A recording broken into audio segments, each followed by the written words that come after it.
Hello students, जो topic हम discuss कर रहे हैं वो है system of particles and rotational motion. ये है बेटा हमारा यूनिट नंबर 5 10+1 फिजिक्स।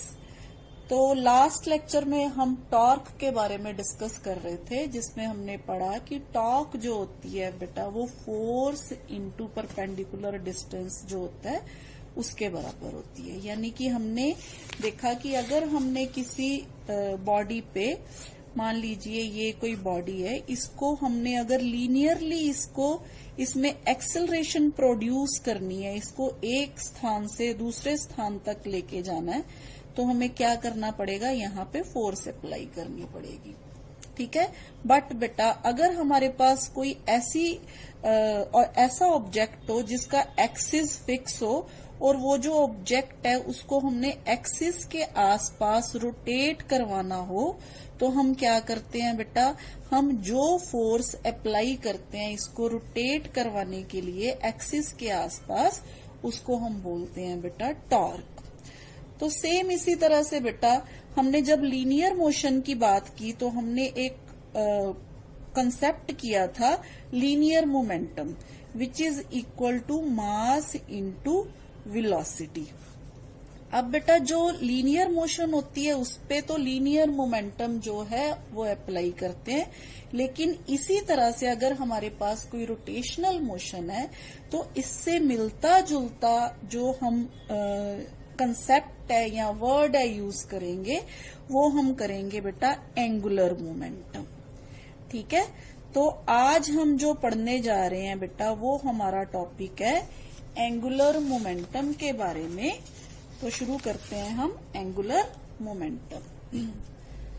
जी बेटा, what is angular momentum? Now the turning movement of a particle about the axis of rotation is called the angular momentum of the particle and is measured as the product of linear momentum and the perpendicular distance of its line of action from the axis of rotation।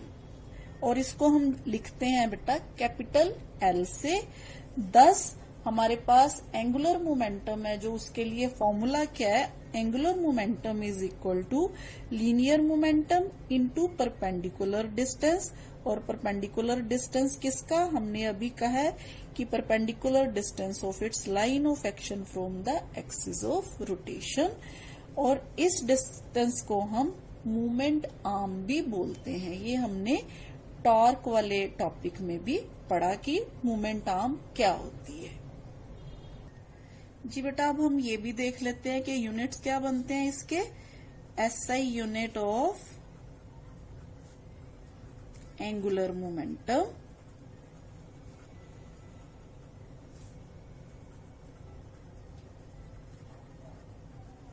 हाँ जी बेटा, जैसे कि हमने कहा कि angular momentum है जो वो किसके बराबर है हमारे पास, linear momentum into perpendicular distance. अब लीनियर मोमेंटम क्या होता है, लीनियर मोमेंटम होता है मास इनटू वेलोसिटी, और एक साथ में क्या आ गया हमारे पास, परपेंडिकुलर डिस्टेंस, यानी कि एक डिस्टेंस और आ गया। तो हमारे पास इसके यूनिट बन गए बेटा किलोग्राम मीटर स्क्वायर सेकंड -1।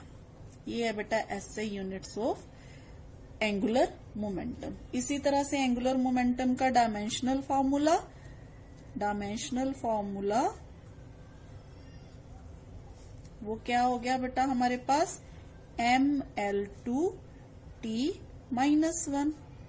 ठीक है। तो साथ ही बेटा ये भी हम बता दें कि एंगुलर मोमेंटम जो है वो वेक्टर क्वांटिटी है। Angular momentum is vector quantity.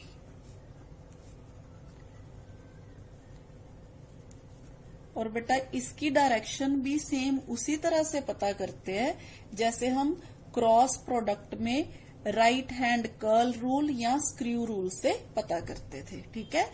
तो ये है बेटा वेक्टर इसके बारे में, एंगुलर मोमेंटम के बारे में। अब हम इसका एक्सप्रेशन है जो वो डिराइव करते हैं एंगुलर मोमेंटम का।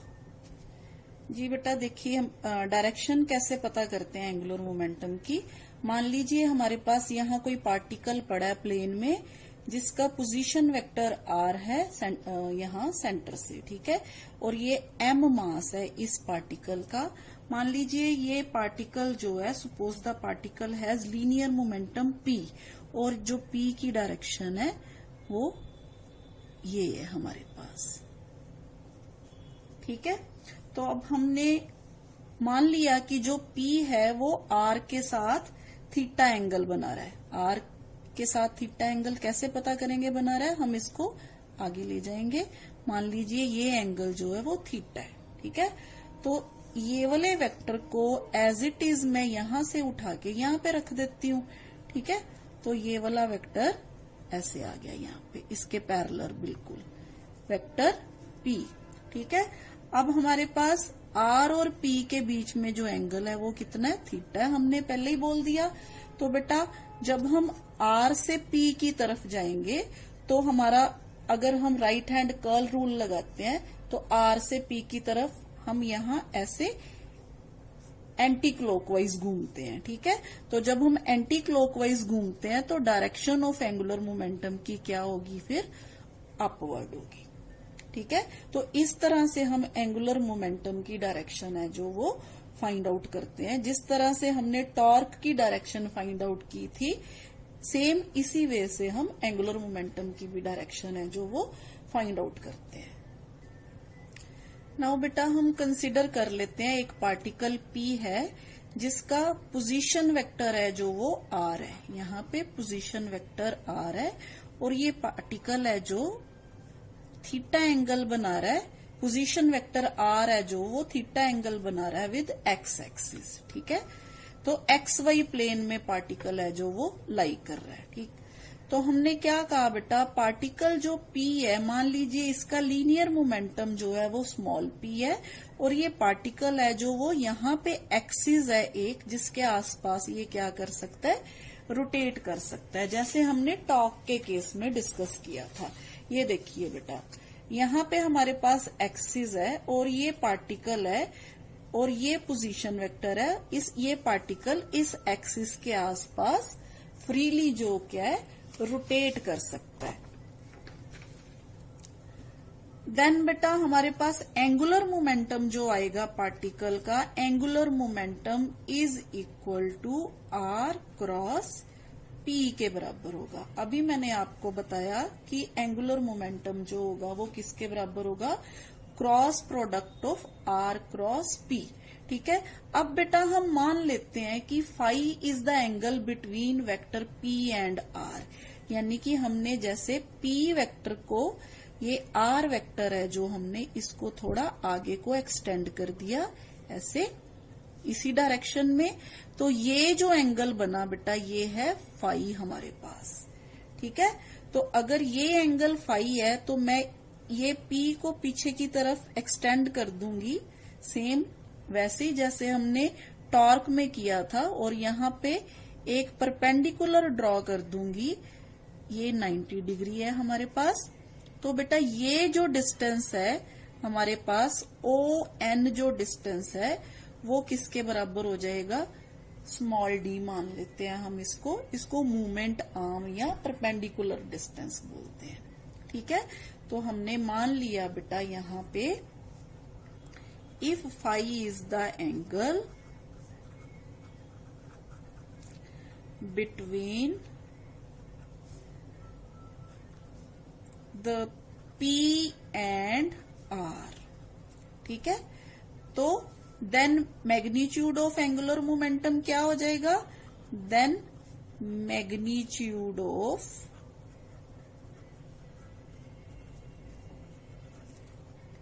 एंगुलर मोमेंटम,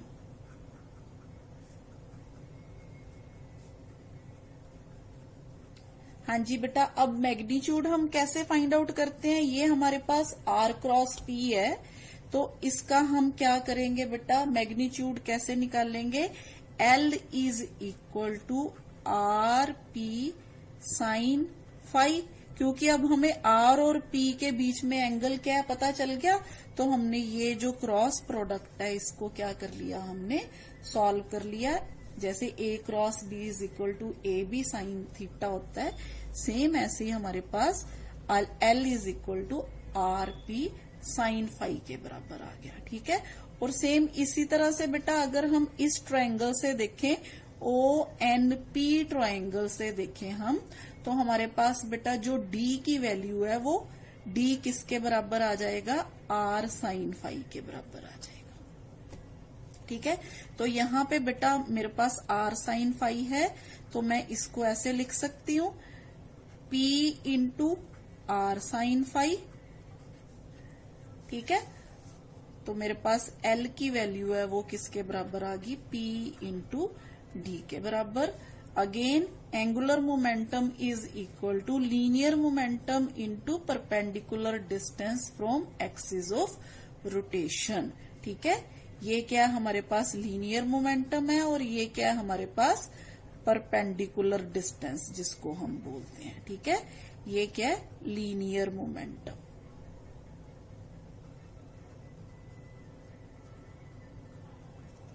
ओके बेटा, ये आ गया हमारे पास वैल्यू ऑफ L। तो बेटा इस केस में अगर हम देखें तो ये जो हमारी फिगर है इसमें अगर हम जो हमारा लीनियर मोमेंटम वेक्टर है P, अगर मैं इसको ब्रेक करूं इसके दो कंपोनेंट्स में, तो एक कंपोनेंट है बेटा इसका ये हो जाएगा, ये कंपोनेंट है जो ये क्या होगा, इसको बोलते हैं PR। ठीक है, ये रेडियल कंपोनेंट है और इसी तरह से इसके जो 90 डिग्री पे कंपोनेंट होगा वो क्या हो जाएगा, P थीटा। ठीक है, PR है जो वो किसके बराबर होगा हमारे पास, P cos फाई, और इसी तरह से P थीटा जो होगा वो किसके बराबर होगा बेटा, P साइन फाई के बराबर। ठीक है, हम इसको इस वे से लिखेंगे अगर, तो हम यहां से ये देखते हैं बेटा linear momentum of P of the particle, अगर हम इसको रिजॉल्व कर देते हैं लीनियर मोमेंटम को, तो हमारे पास दो कंपोनेंट्स आ गए। तो दो कंपोनेंट्स जो हैं वो एक रेडियल कंपोनेंट है और दूसरा ट्रांसवर्स कंपोनेंट है। तो अगर हम इसको ऐसे लिखें, L is equal to P sine phi into R। ठीक है, ये देखिए यही वाली इक्वेशन को मैंने इस फॉर्म में लिख दिया। तो अब ये P साइन फाई कौन सा कंपोनेंट है हमारे पास, P साइन फाई ये वाला कंपोनेंट है, ट्रांसवर्स कंपोनेंट। ठीक है, P साइन फाई ये वाला कंपोनेंट है जिसको हम क्या बोलते हैं, ट्रांसवर्स कंपोनेंट। तो बेटा यहां से मेरे पास इक्वेशन बन गई, L is equal to P theta into R, where P theta is transverse component of linear momentum, और ये क्या distance from axis of rotation. तो फिर एंगुलर मोमेंटम की एक और डेफिनेशन है जो हम लिख सकते हैं, angular momentum is equal to transverse component of linear momentum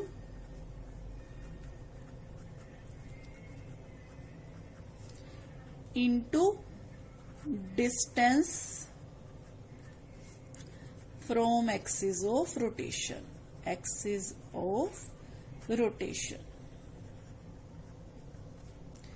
ठीक है बेटा, तो इससे हमें ये पता चला कि रेडियल कंपोनेंट है जो वो does not contribute to angular momentum of the particle, transverse component है जो वो क्या करता है, कंट्रीब्यूट करता है एंगुलर मोमेंटम में। सो बेटा as in case in torque हमने देखा था कि रेडियल कंपोनेंट ऑफ फोर्स जो है कंट्रीब्यूट करता है, इसी तरह से इस केस में रेडियल कंपोनेंट जो है वो जो हमारा transverse component of force contribute करता है, इसी तरह से इसमें भी हमारा transverse component of linear momentum contribute करता है, पर रेडियल कंपोनेंट जो होता है वो कंट्रीब्यूट नहीं करता। जैसे बेटा टॉर्क के केस में भी देखिए यहां पे हमारे पास r into F sine phi है, ठीक है। तो यहाँ एफ साइन फाई कौन सा कंपोनेंट है इस केस में, एफ साइन फाई ये वाला कंपोनेंट है, F sine phi which is transverse component, ठीक है। क्योंकि अगर यहाँ पे भी हम फोर्स को टू कंपोनेंट्स में डिवाइड करेंगे तो ये कंपोनेंट है जो वो रेडियल कंपोनेंट होगा और ये कंपोनेंट है जो वो ट्रांसवर्स कंपोनेंट होगा। सेम इसी तरह से इसमें भी। तो बेटा इसे हम कह सकते हैं physical meaning of angular momentum. अब जैसे हमने फिजिकल मीनिंग किया वैसे अब हम देखते हैं बेटा what is geometrical meaning of angular momentum. जी बेटा मान लीजिए मेरे पास कोई पार्टिकल है P, ठीक है। ये मान लीजिए कोई पार्टिकल है यहाँ पे P पॉइंट पे पड़ा है, मान लीजिए इसका पोजीशन वेक्टर R है। डेल्टा T टाइम में ये पार्टिकल रोटेट करता हुआ इस पोजीशन पे आ गया, Q पोजीशन पे, ठीक है। मान लीजिए अब इसका पोजीशन वेक्टर है जो वो R प्लस डेल्टा R है, ठीक है। तो बेटा P टू Q फिर इसका जो डिस्टेंस है वो कितना हो जाएगा, ये वाला, दिस इज डेल्टा R, यानी कि इसने डेल्टा T टाइम में डेल्टा R डिस्टेंस कवर किया, ठीक है। अगर हम अब हमारे पास बेटा ये हो गया वेलोसिटी के टर्म में, हम अगर इसको लिखें तो v इज इक्वल टू हमारे पास होता है बेटा delta R by delta T, ठीक है। तो अगर यहां से हम डेल्टा R की वैल्यू कैलकुलेट कर ले तो वो हो जाएगी बेटा v इंटू डेल्टा T। यहां पे v क्या है बेटा हमारे पास, velocity of particle at point P, capital P, और डेल्टा R क्या है हमारे पास बेटा, small displacement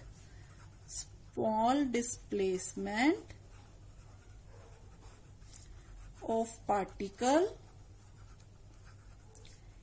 in time delta T, ठीक है। ये आ गया हमारे पास। अब बेटा हम क्या करेंगे, इसके पैरेलल हम यहाँ पे क्या ले लेंगे, डेल्टा R यहाँ पे, तो हम इसको भी डेल्टा R ले सकते हैं, ठीक है। ये वेक्टर डेल्टा R हो गया। तो हमने क्या किया, पैरेललोग्राम कंप्लीट कर लिया हमने यहाँ पे, ठीक है। तो कंप्लीट द पैरेललोग्राम।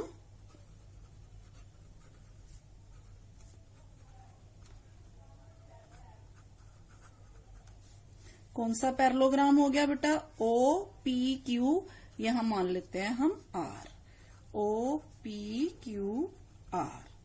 तो बेटा अब हमारे पास अगर पैरेललोग्राम है, इसमें हमारे पास OR है, जो OR is equal to PQ, ठीक है। क्योंकि ये दोनों आमने सामने वाली साइड्स क्या है, बराबर है। अब क्या करेंगे, हम एरिया ऑफ द पैरेललोग्राम निकाल लेंगे, एरिया ऑफ द पैरेललोग्राम। कौन सा पैरेललोग्राम, OPQR। तो एरिया कितना आ गया बेटा इसका, ये हमारे पास एक साइड है, ये हमारे पास दूसरी साइड है, R क्रॉस डेल्टा R, ठीक है।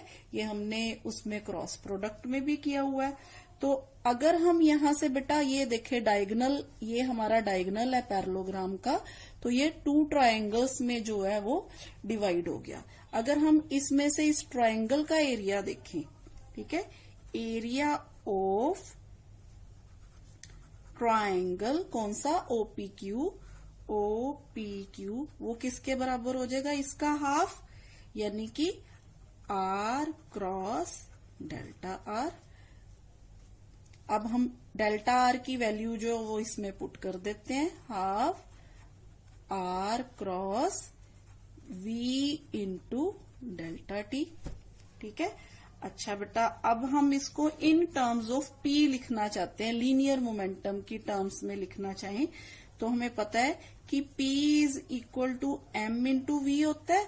तो यहां से हमारे पास V किसके बराबर आ जाएगा, P बाय M के बराबर आ जाएगा। तो अगर ये इक्वेशन नंबर 1 है तो हमारे पास इक्वेशन नंबर 1 क्या होगी? इक्वेशन 1 बिकम्स, इस जगह पे हमने P/m में जो वो पुट कर देना है। तो हमारे पास डेल्टा, यहाँ पे हमारे पास अगर हम एरिया, ये जो एरिया है हमारे पास OPQ, अगर हम मान ले इस एरिया को बेटा डेल्टा ए है, ठीक है, इस एरिया को हम रिप्रेजेंट करें डेल्टा ए से, किसको? एरिया ऑफ ट्रायंगल OPQ को, ठीक है जी बेटा। एक्चुअली ये क्या है? शेडेड एरिया, हम इसको शेड कर देते हैं अभी। शेडेड एरिया यानी कि ये वाला जो एरिया है, दिस एरिया।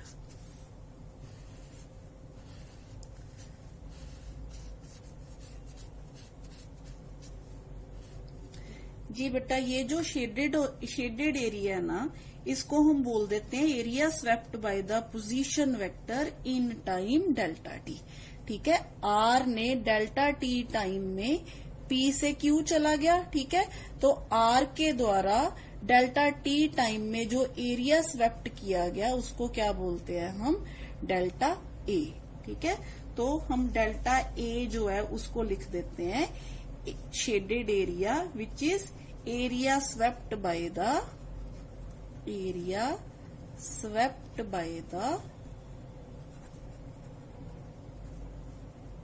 पोजीशन वेक्टर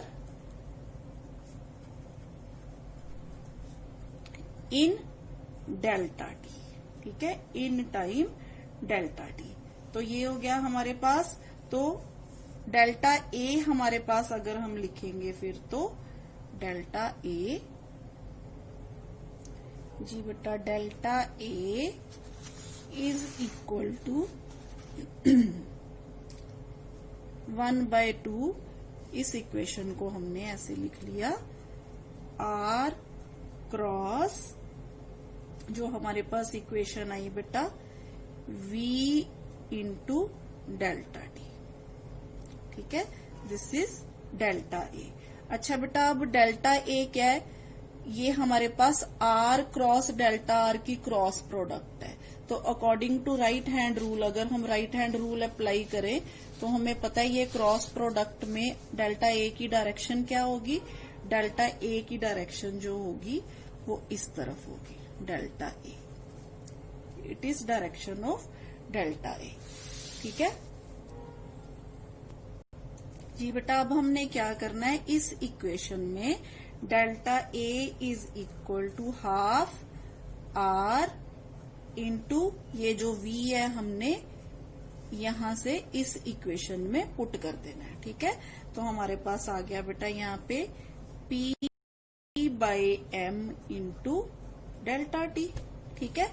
और अगर इस इक्वेशन में ऐसे लिख लूं इसे, delta A by delta T, ये डेल्टा टी इस तरफ ले आऊं, ठीक है, तो मेरे पास आ गया बेटा delta A by delta T is equal to 1/2m R cross P, ठीक है। अब ये आर क्रॉस पी क्या है बेटा? मेरे पास आर क्रॉस पी अभी हमने किया, it is equal to angular momentum, ठीक है। तो हमारे पास बेटा डेल्टा, यहां से हमारे पास delta A by delta T किसके बराबर आ गया? L/2m के बराबर, ठीक है। तो which is equal to 1/2 into angular momentum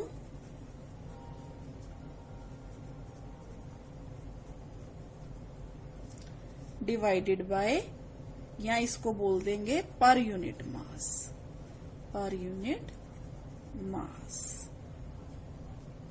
जी बेटा, अब इसी इक्वेशन में से, ये वाली जो इक्वेशन है, इसी इक्वेशन में से अगर हम L की वैल्यू लिखें तो वो आएगी 2m into delta A by delta T, ठीक है। नाउ ये delta A by delta T quantity है, जो delta A by delta T is the area swept out by position vector per unit time. ठीक है, पर यूनिट टाइम। पहले हमने कहा था एरिया स्वेप्ट बाय, अब area swept by per unit time, और इसको हम क्या कहते हैं, and is called areal velocity. ठीक है, this is areal velocity. Very very important term है बेटा ये। So beta we can say that angular momentum is equal to 2 times mass into its aerial velocity। अब बेटा ये एरियल वेलोसिटी का concept है जो वो केपलर्स सेकंड लॉ में भी हमें देखने को मिलता है, जो हम 6th यूनिट में अच्छी तरह से पढ़ेंगे। ठीक है जी बेटा, केपलर्स लॉ मैं आपको ब्रीफ में बता देती हूँ। मान लीजिए एक प्लेनेट है जो 2 सेकेंड्स में ए टू बी पहुंच जाता है, ए से बी पहुंच जाता है, तो इसने ये एरिया स्वेप्ट किया। ठीक है, इसी तरह से मान लीजिए जब प्लेनेट सन के इस तरफ आता है तो 2 सेकेंड में सी टू डी पहुंच जाता है, सी टू डी पहुंच जाता है। अब अकॉर्डिंग टू केपलर्स लॉ बेटा ये दोनों एरियाज क्या होने चाहिए, सेम होने चाहिए। यानी कि areal velocity around the sun by the planet जो है वो क्या होनी चाहिए, कांस्टेंट होनी चाहिए। ठीक है, यही delta A by delta T क्या होना चाहिए, कांस्टेंट।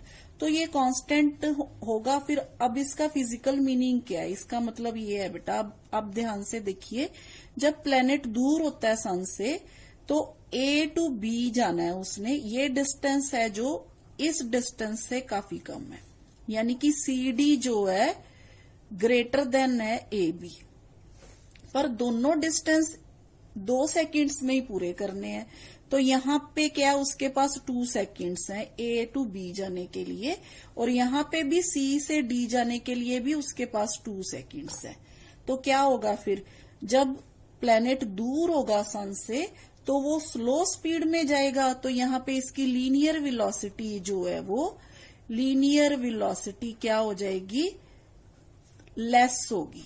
यहाँ पे इसकी लीनियर वेलोसिटी क्या होगी, मोर होगी इससे। क्यों, क्योंकि सी से डी तक पहुंचने के लिए इसने 2 सेकेंड का टाइम इसको मिला है। ठीक है, तो फिर इससे ये पता चलता है कि प्लेनेट जब सन से दूर होता है तो उसकी जो वेलोसिटी होती है वो क्या होती है बेटा, लीनियर वेलोसिटी कम होती है। जैसे ही प्लेनेट सन के पास आता है उसकी लीनियर वेलोसिटी जो है वो ज्यादा हो जाती है।